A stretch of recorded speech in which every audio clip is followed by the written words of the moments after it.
जय हो। हरे कृष्णा कृष्णा कृष्णा हरे हरे, हरे राम राम राम हरे हरे। आज नंद महाराज बड़े प्रसन्न हैं। यहाँ तो खूब आनंद मनाया जा रहा है, गोकुल में तो सभी बड़े प्रसन्न हैं, लेकिन दूसरी ओर मथुरा में कंस बड़ा भयभीत है। अपनी मित्र मंडली के साथ, मंत्रियों के साथ जैसे ही विचार विमर्श करता है क्या किया जाए, कैसे उस बालक को ढूंढा जाए, तो मंत्रियों ने कहा कि महाराज एक काम कीजिए,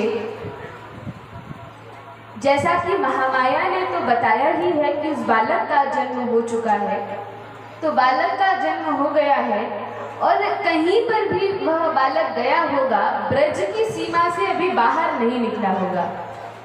इसीलिए आप अपने सैनिकों को भेजिए और जितने भी 15-20 दिन के, 1 महीने के छोटे बच्चे हैं उन सबका वध करवा दीजिए, और उन्हीं बच्चों में वह देवकी का भी बालक होगा, तो सब छोटे छोटे बच्चों का आप वध करवा दीजिए। कंस अपने सैनिकों को भेजता है और ये सैनिक निर्दयता पूर्वक जितने भी छोटे छोटे बच्चे थे उन सब को मारने लगते हैं। लेकिन कंस को संतुष्टि नहीं होती, बड़ा दुखी, भयभीत, घबराया हुआ बैठा था। इतने में कंस के मित्र अघासुर बकासुर की बहन पूतना आती है और कहती है, महाराज बताइए क्या कष्ट है आपको, क्यों इतने दुखी हैं? कंस ने कहा, एक छोटे से बालक का यहाँ जन्म हुआ है देवकी के गर्भ से, और पता नहीं उस बालक को कहाँ जाकर छुपा दिया है, वही मेरी मृत्यु का कारण बनेगा, ऐसी आकाशवाणी हुई थी। बाकी तो देवकी के सारे बच्चों को मार दिया है, केवल यही बालक बचा है और इसी से भय था। अब तुम ही बताओ कैसे उसका वध किया जाए। पूतना ने कहा, महाराज चिंता क्यों करते हैं, मैं अपने स्तनों में कालकूट विष लगाकर जाऊंगी, और यह विष ऐसा है कि इसको पीने से नहीं, केवल सूंघने मात्र से बड़े से बड़ा बलवान मनुष्य भी मृत्यु को प्राप्त हो जाता है। तो वह विष मैं लगा कर जाऊंगी और जितने भी छोटे छोटे बच्चे ब्रज वृंदावन में हैं, गोकुल में हैं, उन सबको पिला दूंगी। ऐसा रूप बदल के जाऊंगी कि लोग सोचेंगे कि मैं कोई देवी हूँ, और इस प्रकार से उन्हें धोखा देकर मैं सब बच्चों को मार दूंगी। कंस बड़ा प्रसन्न हुआ, हाँ पूतना जाओ, इसी प्रकार से मारो। अब यह भयानक असुरनी पूतना, राक्षसी पूतना बड़ा सुंदर रूप बनाकर मेकअप करके आती है, और जैसे ही गोकुल में प्रवेश करती है, भगवान श्री कृष्ण मन ही मन विचार करते हैं। अब भले ही भगवान छोटे से लाला के रूप में लीला कर रहे हैं, लेकिन है तो भगवान ही। भगवान विचार करते हैं ये पूतना दूध पिलाने आ रही है और कंस मामा की बहन है, तो मौसी हुई। अब यह पूतना मौसी अलग अलग घरों में जाएगी और मेरे बराबर के जितने बच्चे हैं उनको मार देगी, तो मैं बड़ा होकर किसके साथ खेलूंगा? तो यदि बाकी बच्चों को मार दिया, मुझे तो वैसे भी नहीं मार सकती, लेकिन बाकी बालकों को भी मार दिया तो मैं बड़ा होकर किसके साथ खेलूंगा? इसलिए भगवान, वैसे भी कृष्ण का अर्थ है आकर्षति इति कृष्णा, कर्षति इति कृष्णा, जो सभी को अपनी ओर खींच ले, अपनी ओर आकर्षित कर ले, वह कृष्ण है। तो भगवान कहीं और नहीं जाने देते, ऐसी बुद्धि पूतना की कर देते हैं कि वह नंद महल की ही ओर आने लगती है। अब पता तो था नहीं कि कहाँ बालक का जन्म हुआ है, तो इतना सुंदर रूप बनाकर ब्रज में घूम रही थी। लोग देखते तो लगता, अरे लक्ष्मी जी आ गई हैं कि सरस्वती है कि ब्रह्माणी है, इंद्राणी है, रुद्राणी है, कौन है ये? और सब हाथ जोड़कर दूर खड़े होकर प्रणाम करने लगते। जैसे ही पूछा कि क्या यहाँ किसी बालक का जन्म हुआ है, अब तो सब ब्रजवासी इतने प्रसन्न हो गए, पक्का कोई देवी है और बच्चों को आशीर्वाद देने आई है। सबने बता दिया, हाँ हाँ एक काम कीजिए, सीधे सीधे जाइए, जो सबसे बड़ा घर दिखेगा वह नंद महल है, और हमारे बाबा नंद महाराज के यहाँ बालक ने जन्म लिया है, दो बालक हैं, एक बड़ा और एक छोटा। आप जाइए उनको आशीर्वाद दीजिए। यह पूतना जाती है और मैया यशोदा, मैया रोहिणी लाला को बड़ा प्रेम कर रही थी, खिलौनों से खिला रही थी। लेकिन जो देखा कि इतनी सुंदर स्त्री आई है, तो यशोदा मैया की, रोहिणी मैया की दृष्टि भगवान से तो हट गई, कृष्ण से हट गई, और इनको निहारने लगी, पूतना को देखने लगी। अब देखिए होता क्या है, हमारे जीवन में जब भगवान से दृष्टि हटती है तो फिर कुछ अमंगल होता है। दृष्टि हटी, दुर्घटना घटी। तो इस प्रकार से जैसे ही यशोदा मैया ने भगवान से दृष्टि हटाई और पूतना की सुंदरता को निहारने लगी, पूतना ने कहा, मैया आपके लाला को मैं स्तनपान करा सकती हूँ, उसको आशीर्वाद देने आई हूँ। मैया ने कहा, देवी आपकी जैसी इच्छा है आप वैसा कीजिए। अब तो पूतना ने अपनी गोद में ले लिया भगवान को। भगवान तो मंद मंद मुस्कुरा रहे हैं, क्योंकि जानते हैं पूतना के इस कपट को। और जैसे ही पूतना अपनी गोद में भगवान को लेती है, वैसे ही भगवान अपनी आंखें बंद कर देते हैं। अब भगवान ने अपनी आंखें बंद की, देखा जाए तो सामान्य रूप से कोई बहुत बड़ी बात नहीं है, लेकिन भगवान की हर एक छोटी लीला के पीछे बहुत बड़ा रहस्य होता है। तो भागवत में वर्णन है कि भगवान ने अपनी आंखें बंद कर ली। आचार्यगण टिप्पणी करते हैं, टीका करते हैं और बताते हैं कि 25 से भी अधिक आचार्यों ने टीका की है कि भगवान ने आंखें क्यों बंद की। कुछ कहते हैं कि भगवान ने आंखें इसलिए बंद की क्योंकि देखा ये पूतना, ये राक्षसी आई तो है विष पिलाने के लिए, लेकिन बहाना बना रही है दूध पिलाने का। तो इसलिए भगवान ने सोचा ऐसी कपटी स्त्री का तो मुख देखना भी अच्छा नहीं है, तो भगवान ने अपनी आंखें बंद कर दी। कुछ आचार्य कहते हैं भगवान ने आंखें इसलिए बंद की कि कन्हैया ने सोचा मैं आया हूँ यहाँ ब्रज भूमि में, वृंदावन में, ताकि दूध दही घी खा सकूँ, माखन खा सकूँ, और ये पूतना मौसी अभी तो मैं 6 दिन का भी नहीं हुआ और आते से ही मुझे विष पिला रही है। अरे विष पीने के लिए थोड़ी ना यहाँ पर आया हूँ, और वैसे भी मेरा काम तो माखन चुरा कर खाना है, माखन खाना है। विष पीने का काम तो भोलेनाथ का है। समुद्र मंथन के समय भोलेनाथ नहीं, नीलकंठ भगवान ने ही विष पिया था। तो आंख बंद करके भगवान शंकर जी का आवाहन करते हैं कि भोले बाबा आप आइए, आपको तो वैसे भी विष पीना अच्छा लगता है, तो एक काम कीजिए, विष आप पी लीजिए और दूध मैं पी लूंगा। इसलिए भगवान अपनी आंखें बंद कर लेते हैं। तो इस प्रकार से अलग अलग आचार्य अलग अलग टिप्पणी करते हैं कि भगवान ने आंखें क्यों बंद की। जो भी वो भगवान आंखें बंद करते हैं और पूतना का पहले तो सारा विष पी लेते हैं, उसके बाद सारा दूध भी लेते हैं, और तब पूतना के प्राणों को भगवान चूसने लगते हैं। अब जैसे ही कष्ट में यह पूतना आती है, तो जब दुखी कोई व्यक्ति होता है या कष्ट में होता है, तब असली रूप प्रकट होने लगता है। यह पूतना का असली विकराल 12 कोस की लंबी चौड़ी पूतना है, अपने असली रूप में आ जाती है, और यशोदा मैया को देखकर घबरा जाती है, वहीं पर अचेत होकर गिर जाती है। भगवान ने सोचा यदि ये 12 कोस की पूतना यहीं पर अपना रूप दिखाएगी तो गड़बड़ हो जाएगी, इसलिए प्रेरणा करते पूतना बाहर निकलती है घर के, बड़ा सा रूप धारण कर लेती है। भगवान तो स्तनपान करते करते ही उसका वध कर देते हैं, और पूतना धड़ाम से पृथ्वी पर गिरती है, बड़ी आवाज होती है, बोलिए वृंदावन बिहारी लाल की जय।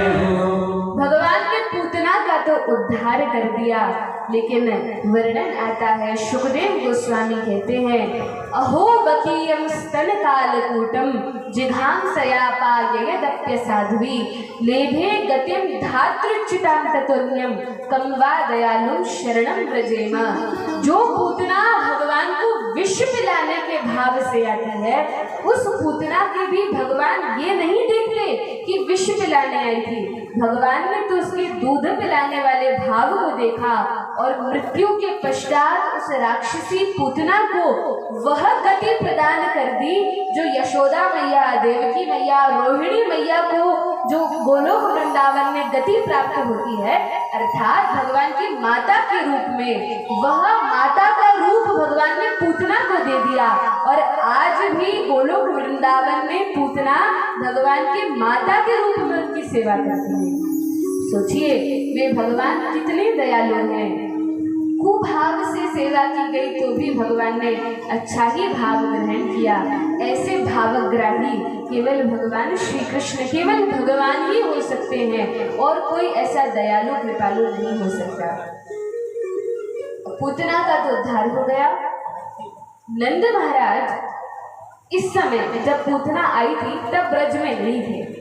वर्णन आता है कि कंस को समय समय पर कर देने के लिए, टैक्स देने के लिए जाना पड़ता था, तो बहुत सारे दूध दही घी के छकड़े अपने बैलगाड़ी पर रखकर नंद महाराज कुछ लोगों के साथ और ग्वाल वालों के साथ मथुरा में जाते हैं कंस को कर देने के लिए। और वहां वसुदेव जी ने सावधान किया, महाराज, हे नंद महाराज, देखिए ये कंस बड़ा दुराचारी है और इसने कई सैनिकों को, कई असुरों को भेज रखा है कि जितने छोटे छोटे बालक हैं उनका वध कर दो। इसलिए महाराज आपका जो पुत्र है उसकी रक्षा कीजिए, शीघ्र ही चले जाइए, पता नहीं कंस कब कैसा उपद्रव खड़ा कर दे। और हुआ भी वैसे ही। नंद महाराज जब लौटकर आ रहे थे तो मार्ग में देखा इतनी लंबी चौड़ी ये क्या क्या पड़ा हुआ है, समझ नहीं पाए। सोचा ये पहाड़ है कि क्या है, अभी तक तो कभी देखा नहीं। ध्यान से देखा तो समझ में आया ये तो कोई राक्षसी है। सोचा फिर से जीवित न हो जाए, इसलिए टुकड़े टुकड़े करके काट काट के पूतना के शरीर को जला दिया। लेकिन जब पूतना के शरीर को जलाते हैं तो इसके शरीर को जलाने के बाद भी उगरू और अगरबत्ती जैसी सुंदर सुगंध आती है। जिसके शरीर का स्पर्श भगवान ने किया हो, जिसका स्तनपान भगवान ने किया हो, मरने के बाद भी उसके शरीर से दुर्गंध नहीं आई, लेकिन सुंदर सुगंध आती है। आगे वर्णन आता है कंस और भी कई असुरों को भेजता है।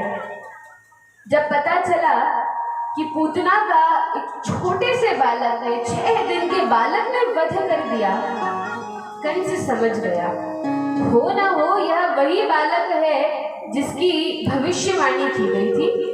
अब तो कंस सभी असुरों को बुला बुलाकर एक एक करके वृंदावन में भेजने लगा। पूतना को भेजा, फिर तृणावर्त को भेजा। यह तृणावर्त एक बवंडर के रूप में आता है, भगवान को उठाता है। भगवान तो झूला झूलते हैं, तृणावर्त जैसे ही ऊपर भगवान को आकाश में ले जाता है, भगवान बहुत हल्के हो जाते हैं। और जैसे ही कंस के महल की ओर मथुरा में ले जाने लगता है, भगवान अपना वजन बहुत बढ़ा लेते हैं। फिर जैसे ही वृंदावन की ओर लौटते हैं, भगवान बड़े हल्के हो जाते हैं। जैसे ही तृणावर्त भगवान को लेकर आकाश में उड़ता है, भगवान को बड़ा आनंद आ रहा है, झूला झूलने को मिल रहा है, बच्चे को और क्या चाहिए। आकाश में जैसे ही तृणावर्त ले जाता है, भगवान बड़े हल्के हो जाते हैं। लेकिन जैसे ही मथुरा की ओर ले जाने लगता है कंस के पास में, भगवान बहुत भारी हो जाते हैं। कुछ समय तो भगवान ऐसा खेल खेलते हैं और उसके बाद इतने भारी हो जाते हैं, इतने भारी हो जाते हैं कि तृणावर्त धड़ाम से पृथ्वी पर गिरता है। एक पत्थर के ऊपर गिरने से उसकी मृत्यु हो जाती है। बोलिए वृंदावन बिहारी लाल की।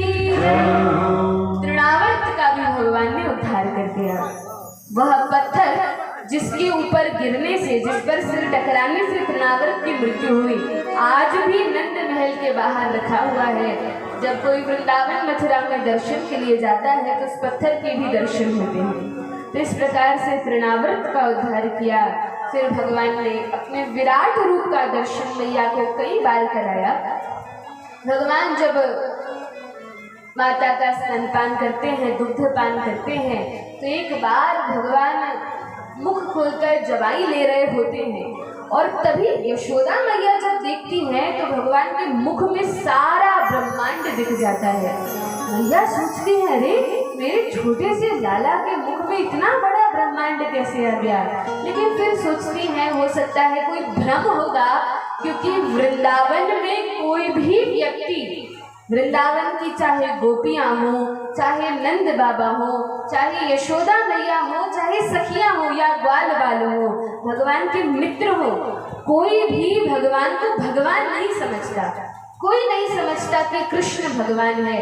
कोई अपना लाला समझता है, कोई अपना मित्र समझता है, सखा समझता है। सभी एक बड़ा प्रेम करते हैं और भगवान कोई भी चमत्कार करते हैं तो ब्रजवासी सोचते हैं ये तो भगवान नारायण की कृपा है इस बालक पर, जो ये इतने चमत्कार कर पाता है।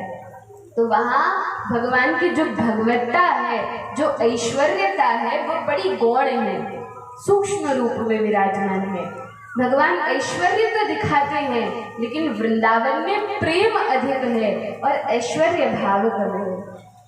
तो इस प्रकार से वृंदावन में भगवान बड़ी सुंदर सुंदर लीला करते हैं।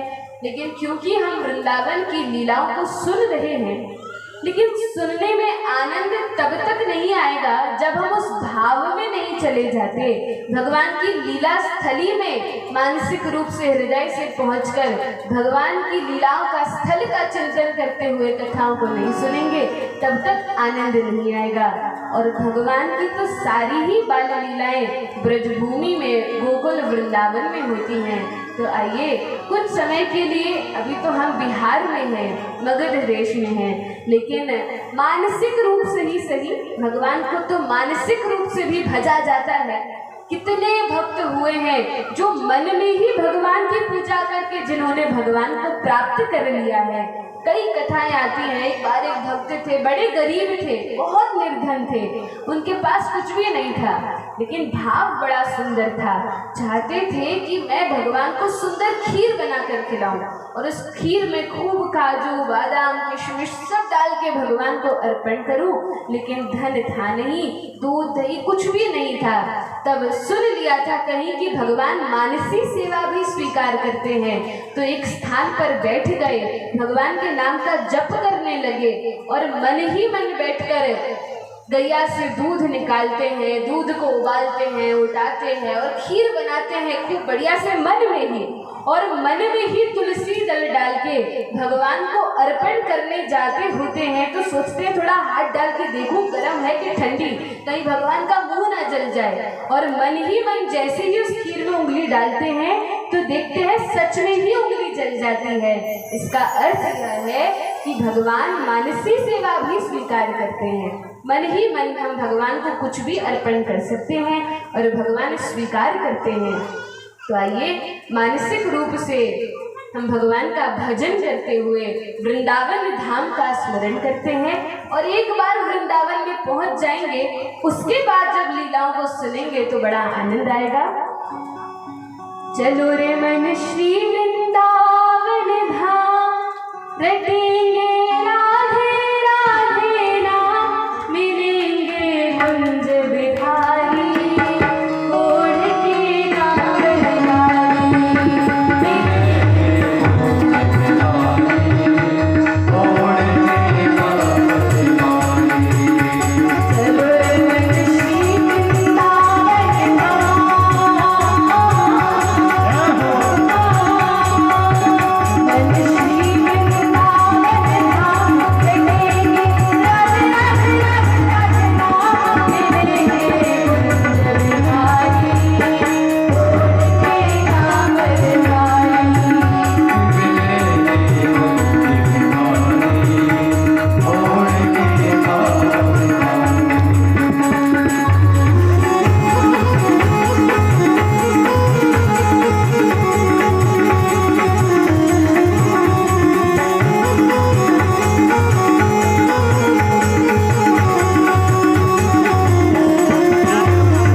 कृष्णा कृष्णा हरे हरे, हरे राम राम राम हरे हरे।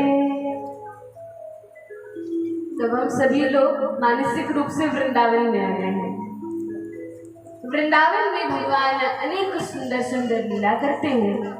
वर्णन आता है कि 3 वर्ष 4 महीने भगवान गोकुल में लीला करते हैं और उसके बाद कंस के उत्पातों के कारण सभी बड़े बूढ़े ग्वाल बाल नंद महाराज से कहते हैं कि बाबा अब इस स्थान पर अधिक रहना ठीक नहीं है, चलिए वृंदावन चलते हैं। और एक कृष्ण अर्थात भगवान कृष्ण और नंद बाबा यशोदा मैया वृंदावन जाते हैं तो सारा गोकुल खाली होकर वृंदावन में आ जाता है। तो केवल कृष्ण के पीछे सभी गोकुलवासी वृंदावन आ जाते हैं कि हम तो लाला के बिना नहीं रह सकते, हम भी वृंदावन में रहेंगे। सब वृंदावन आ जाते हैं और फिर भगवान 3 वर्ष 6 महीने वृंदावन में लीला करते हैं और उसके बाद तो मथुरा जाते हैं, कंस मामा का वध करते हैं, आगे अनेक कथाएं हैं। तो यहाँ भगवान अभी बहुत छोटे हैं। एक बार कंस ने विचार किया क्या किया जाए, कैसे इस बालक का वध किया जाए। कंस तो यहाँ पर योजना षड्यंत्र रच रहा है और दूसरी ओर गर्ग मुनि गोकुल में पधारते हैं और नंद महाराज से कहते हैं बाबा आपने अपने लाला का नामकरण किया है कि नहीं। नंद महाराज ने कहा महाराज अभी तक तो नामकरण नहीं हुआ, आप ही नामकरण कर दीजिए, बड़ा अच्छा होगा।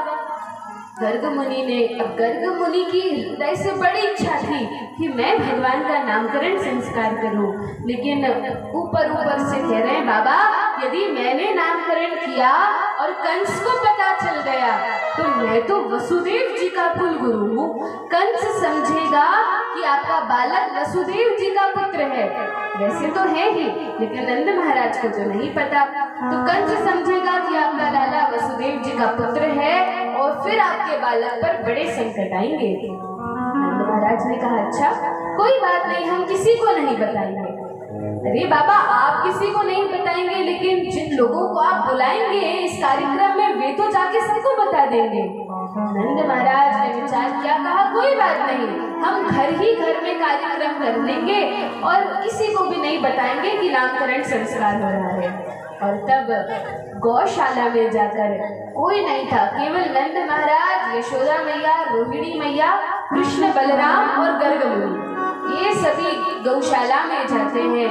और वहां जाकर गर्ग मुनि जैसे ही रोहिणी के बालक को अपने गोद में रखते हैं तो कहते हैं यह रोहिणी का जो लाला है, यह रोहिणी का जो पुत्र है बड़ा होकर बड़ा बलवान निकलेगा। और बलवान का अर्थ केवल शारीरिक रूप से बलवान नहीं लेकिन आध्यात्मिक रूप से भी बड़ा बलशाली होगा, इसलिए इसका नाम बलराम रखा जाएगा। अब बल इसलिए पहले तो बल नाम रखा कि बड़ा बलशाली होगा और फिर कहा कि ये सभी को आनंद देने वाला होगा और जो आनंद सिंधु सुख राशि सीकर त्रैलोक सुखासी, जो आनंद देने वाले हैं उनका नाम तो राम है, इसलिए इस बालक का नाम राम भी होगा। और आगे चल के बलराम मिलाकर बलराम भी कहा जाएगा, बलभद्र भी इनका नाम होगा। इनका एक और नाम संकर्षण होगा। अब संकर्षण नाम का रहस्य यह है कि देवकी के गर्भ से खींचकर योग माया ने रोहिणी के गर्भ में बलराम जी को स्थापित किया, इसलिए इनका नाम संकर्षण हो गया, तो संकर्षण नाम रखा गया। और भगवान तो बलदाऊ कहकर, दाऊ भैया कहकर पुकारते ही थे। तो इस प्रकार से बलराम जी का नामकरण संस्कार हुआ। तब यशोदा मैया ने अपने लाला को आगे किया। जो गर्ग मुनि ने भगवान को देखा तो कुछ देर तक तो देखते ही रह गए, कुछ बोले ही नहीं। यशोदा मैया, रोहिणी मैया एक दूसरे को देखकर कहती है बाबा को हो गया, ये तो जैसे ही लाला को गोद में लिया और उनकी बोलती ही बंद हो गई, क्या बात है। तब थोड़ा हिलाया और कहा महाराज बताइए क्या नाम रखे इसका। तब गर्ग मुनि कहते हैं क्या नाम रखेंगे इनका, इनके तो असंख्य नाम हैं। गर्ग मुनि तो जानते हैं कि ये साक्षात भगवान हैं। तब मैया ने कहा असंख्य नाम है भैया, एक नाम तो बता दो जिससे बुला सके। तब गर्ग मुनि को याद आया, अरे अभी तो भगवान लीला कर रहे हैं। तब कहा कि इनका सर्वप्रमुख नाम तो कृष्ण होगा, क्योंकि कृष्ण का अर्थ है जो सबका अपनी ओर आकर्षण करने वाले हैं। और इनका नाम गोविंद होगा, क्योंकि ये गौओं के पालक बनेंगे, गोपाल होगा। अनेक इनके नाम होंगे, श्याम सुंदर, मधुसूदन, ऐसे अनेक प्रकार के नाम हैं। कृष्ण कहकर यशोदा मैया पुकारने लगी। इस प्रकार से भगवान का नामकरण संस्कार हुआ। वर्णन आता है भागवत में कि बालकों का नामकरण शीघ्र ही कर देना चाहिए। यदि लंबे समय तक मुहूर्त की चिंता करते हुए नामकरण नहीं करते तो बालक के बहुत सारे उटपटांग नाम पड़ जाते हैं। कोई कुछ नाम से बुलाने लगता है, कोई कुछ नाम से बुलाने लगता है। इसलिए नामकरण यह संस्कार है, अपने मन से कुछ भी नाम नहीं रखना चाहिए। जैसे कल सभी ने किसकी कथा सुनी थी? किसकी कथा सुनी थी जिसने अपने पुत्र का नाम नारायण रखा था? अजामिल की कथा कल सभी ने सुनी थी। और पुत्र का नाम नारायण रखने से अजामिल का क्या हो गया? कल्याण हो गया और उससे भगवान के धाम की प्राप्ति हो गई। तो इसी प्रकार से हमें भी बालकों का नाम भगवान के ही नाम पर रखना चाहिए। कल्याण भी होगा और भगवान का स्मरण भी बार बार होता रहेगा। तो इस प्रकार से भगवान कृष्ण का भी नामकरण संस्कार होता है। एक दिन भगवान श्री कृष्ण करवट बदलना सीख रहे। अब क्योंकि बाल लीला कर रहे हैं तो धीरे धीरे सब सीख रहे हैं। अभी तक तो लेटे रहते थे, लेकिन कुछ दिनों बाद भगवान ने पहली बार जब अपने आप से करवट बदली, यशोदा मैया इतनी प्रसन्न हो गई कि सब सखियों को बुला लिया, सब गोकुलवासियों को बुला लिया। देखो भाई, हमारी लाला ने आज करवट बदली है, आज उत्सव मनाएंगे। सारी सखियां दौड़ती दौड़ती आ जाती हैं और खूब दूध, दही, घी, खीर, पुड़ी, मिष्ठान सब बनाया गया। यशोदा मैया ने सोचा आज तो बड़ी भीड़ होगी, सब लोग आएंगे और सब आएंगे तो बार बार लाला को उठाएंगे, चूमेंगे और अपनी गोद में खिलाएंगे और लाला सो नहीं पाएगा। तो मैया ने क्या किया, एक झूले में भगवान को रखकर और आंगन में छकड़ा रखा था, बैलगाड़ी रखी थी, उसी गाड़ी के नीचे भगवान को छुपा कर रख दिया। अब सारी गोपियां आई और सब दूध दही घी खाने में लग गए, मिठाई भोग खाने में लग गए और भगवान कृष्ण को तो छकड़े के नीचे रख दिया। और यशोदा मैया सखियों के साथ आनंद कर रही है। भगवान कृष्ण मन ही मन विचार करते हैं, छोटा हूँ तो क्या हुआ, मैया ने मुझे तो एक कोने में पटक दिया और दूध दही खीर पूरी खा रही है मेरे नाम की और मुझे रख दिया इस जड़ छकड़े के नीचे। मैं ये सहन नहीं कर सकता। अब मैया को बताना पड़ेगा कि मुझ पर ध्यान दे, मुझे खिलाएं। अकेले ही अकेले आनंद कर रही है, आनंद मना रही है। तो भगवान क्या करते हैं, भगवान ने सोचा कुछ लीला करनी चाहिए। कंस के मन में प्रेरणा हुई। कंस ने एक असुर को भेजा जिसका रूप नहीं था, दिखता नहीं था, हवा के रूप में वह आता था। अब वह छकड़ासुर, उसको शकटासुर कहते हैं, यह शकटासुर आया और जैसे ही आता है भगवान कृष्ण ने तो देख लिया कि छकड़ासुर आया है वायु के रूप में और वह छकटासुर भगवान को उठाने का प्रयास करता है। तभी छोटे से बाल कृष्ण प्रभु अपने अंगूठे का स्पर्श मात्र करते हैं और वह छकटासुर कोसों दूर आकाश में चला जाता है और इस प्रकार से छिन्न भिन्न हो जाता है। बोलिए वृंदावन में हरिलाल की जय। शकटासुर का तो भगवान ने उद्धार कर दिया, लेकिन इस हवा के झोंके के आने से जितने भी दूध दही के मटके उस शकट पर रखे थे सब धड़ाम से नीचे गिर गए। और जैसे ही भम की आवाज होती है, यशोदा मैया सब सखियों के साथ बाहर निकल कर आती है, कहती है अरे क्या हो गया, क्या हो गया, किसने गिराया ये सब। अब छोटे छोटे बालक जो वहीं खेल रहे थे कहते मैया लाला ने अपना अंगूठा स्पर्श किया और सब कुछ गिर गया। मैया ने कहा कैसी बात करते हो, इतना छोटा सा लाला, इसके पाँव के दबाव से कैसे ये सब गिर सकता है। और तब भगवान कृष्ण को गोद में ले लेते हैं। तब भगवान फिर खिलखिलाकर हंसते हैं, मानो ये संदेश देना चाहते हैं कि हम सभी जब भगवान को भूलकर अपनी मौज मस्ती में लग जाते हैं तो भगवान हमारे जीवन में थोड़ी उथल पुथल मचा देते हैं कि देखो भैया, अब मुझ पर भी थोड़ा ध्यान दे लो, मेरा भजन कर लो, तब फिर सब ठीक हो जाता है। इस प्रकार से भगवान बड़ी सुंदर सुंदर लीला कर रहे हैं। भगवान कुछ और बड़े होते हैं, अब घुटने घुटने चलना सीखे हैं। जैसे ही घुटने घुटने चलना सीखते हैं, कन्हैया सोचते हैं अब सही समय आ गया कि माखन चोरी की लीला प्रारंभ की जाए। लेकिन माखन चोरी की लीला प्रारंभ करने से पहले थोड़ा अभ्यास तो करना पड़ेगा। अब इतने सारे घरों में जाकर चोरी करेंगे तो पहले अभ्यास तो होना चाहिए चोरी का।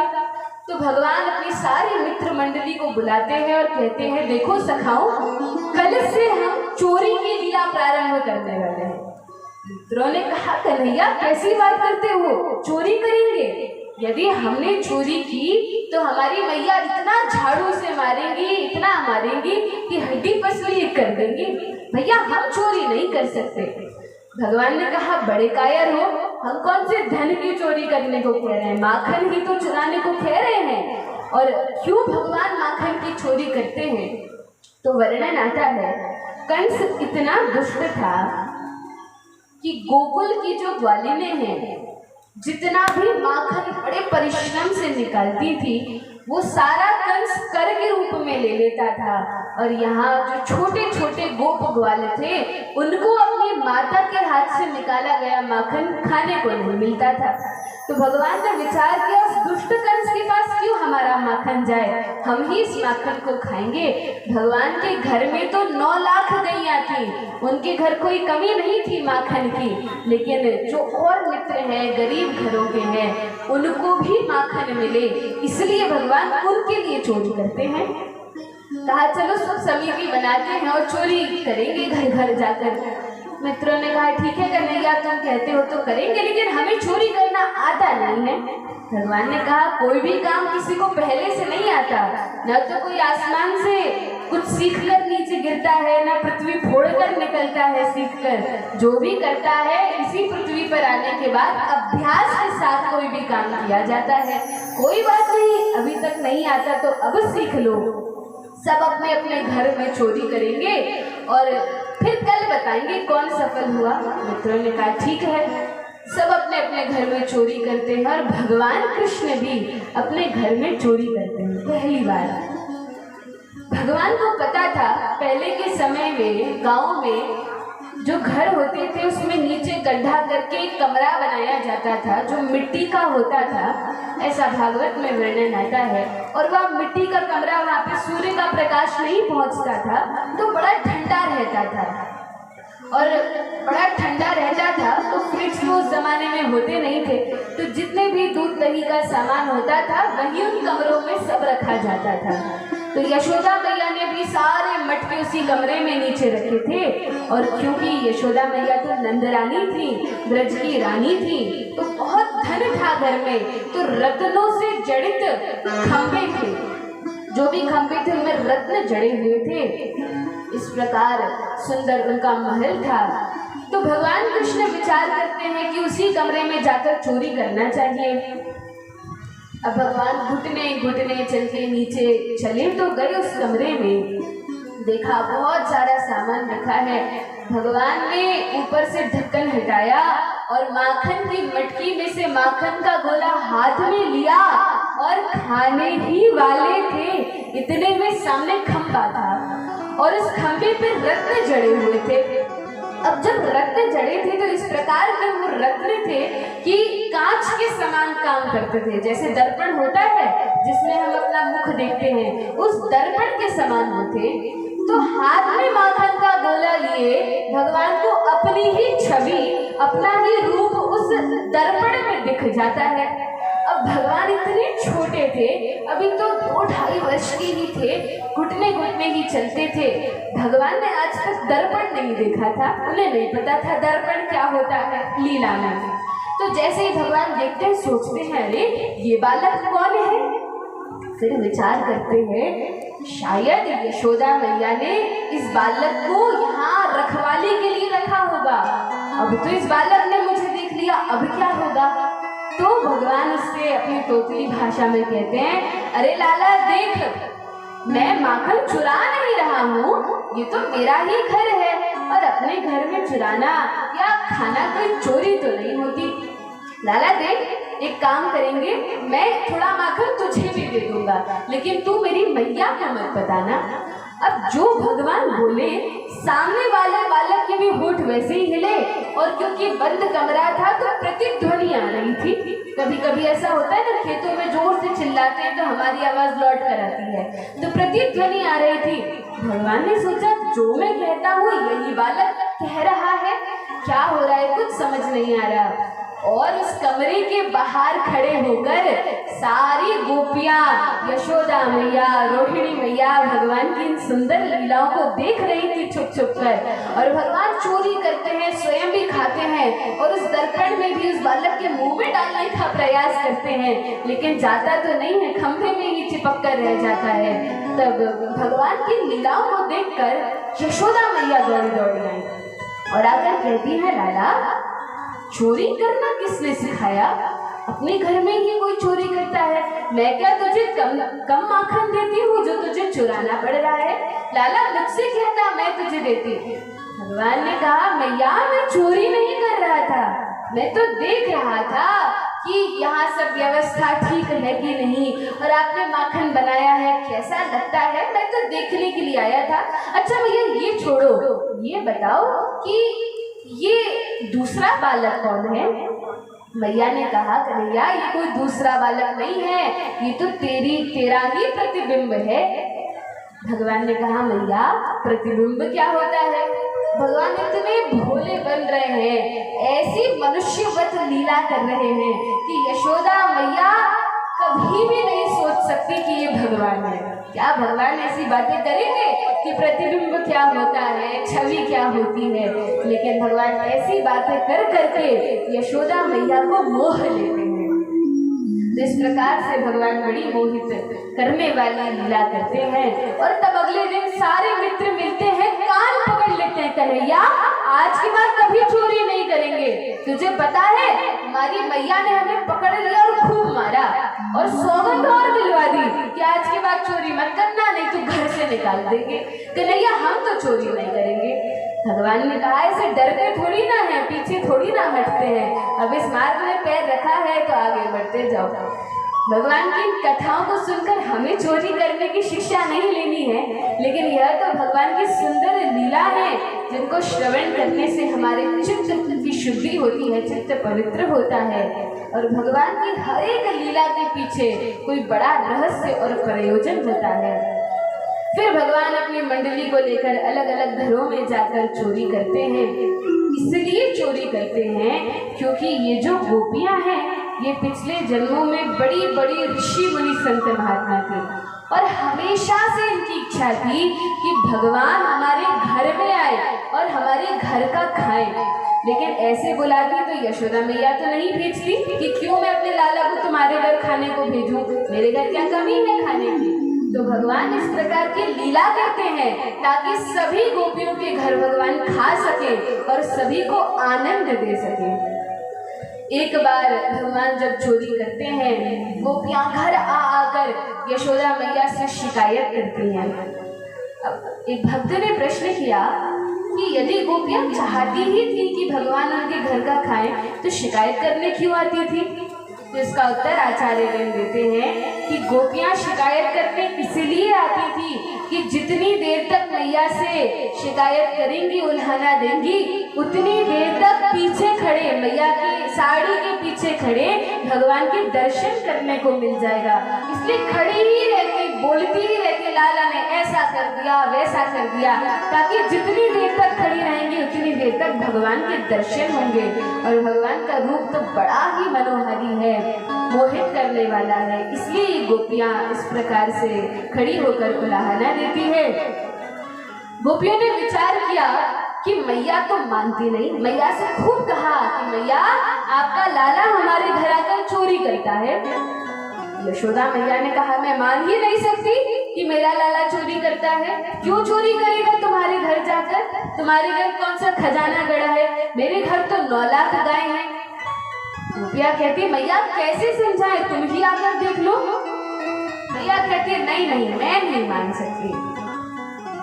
एक दिन गोपियों ने विचार किया, अब रंगे हाथों कन्हैया को पकड़ कर ले जाएंगे और मैया यशोदा को बताएंगे। अब यहाँ गोपियां योजना बनाती हैं कि क्या करें ऐसा, और उधर यशोदा मैया सब गोपियों के जाने के बाद पूछती हैं, क्यों रे कन्हैया, सच सच बता, क्या तूने चोरी की है? भगवान कहते, मैया मैं सच कहता हूँ, मैं नहीं माखन खायो। मैया मैंने माखन नहीं खाया। अब देखिए, भगवान सच्चिदानंद घन है, भगवान सच्चिदानंद स्वरूप है और कभी भी झूठ नहीं बोलते। भगवान जो बोलते हैं वो तो सत्य ही होता है। अब हमारे कानों की गलती हो सकती है कि हमें झूठ सुनाई दे। और सूरदास जी तो बड़ा सुंदर वर्णन करते हैं, कहते हैं कि भगवान कृष्ण कहते हैं, मैं नहीं माखन खायो, और मैया कहती है, कन्हैया सच बता, सच बता। और मैया रोने लगती है। मैया को रोता देखकर भगवान कहते हैं, मैया मैं नहीं माखन खायो, मैं नहीं माखन खायो। भैया मैं नहीं माखन खायो, मैंने ही माखन खाया है। ऐसे कह कहकर भगवान सच भी कह देते हैं और भगवान झूठ भी कह देते हैं। बोलिए माखन चोर